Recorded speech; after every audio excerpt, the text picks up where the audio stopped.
はい、長谷川です。もしもし、あ、静か。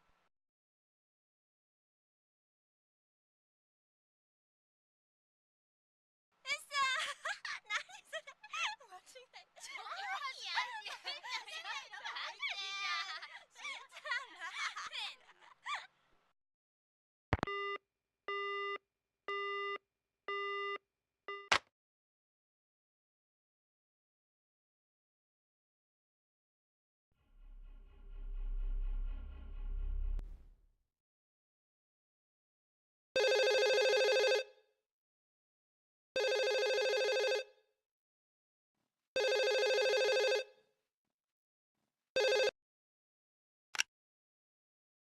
はい、長谷川です。すいません。高千穂急便ですが、2時頃お伺いしたんですけど、どなたもいらっしゃらなくて、今からお伺いしても大丈夫ですかね？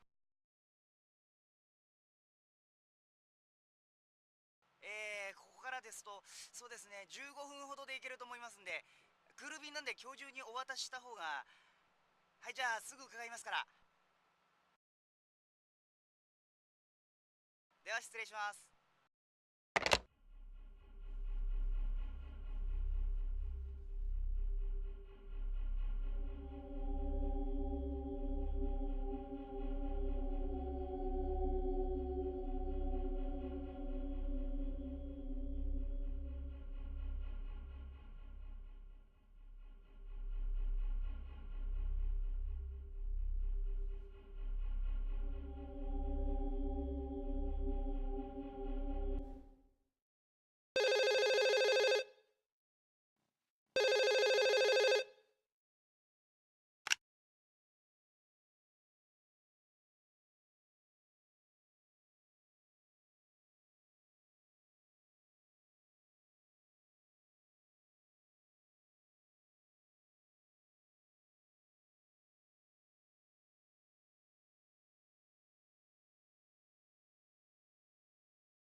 もしもし、長谷川です。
パパは書斎に入ったままなの。お家に帰れないの。穴はね、長くて暗くて終わりがないんだよ。なぞなぞしてた。王様が間違えたんだよ。首を切られたの。死んじゃった、死んじゃった、死んじゃった。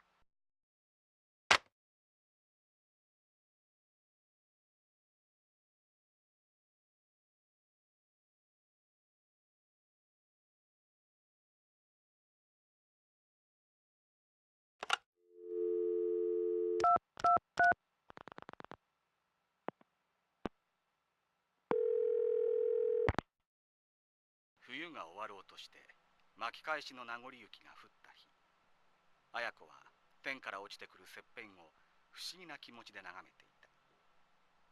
雪は地上までの間湧き上がり静止し、弾んでは吹き流され、彼女の時間感覚を陶芸にしてゆく。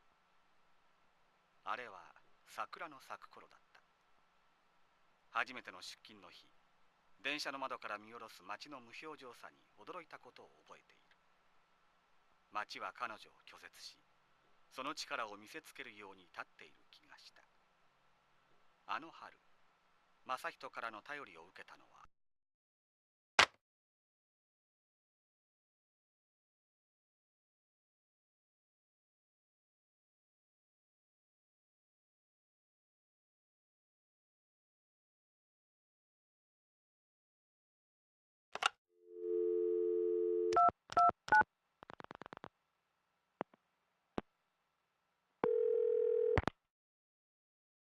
本日の営業は終了させていただきました。また明日のお電話をお待ちいたしております。お電話ありがとうございました。本日の営業は終了させていただきました。また明日のお電話をお待ちいたしております。お電話ありがとうございました。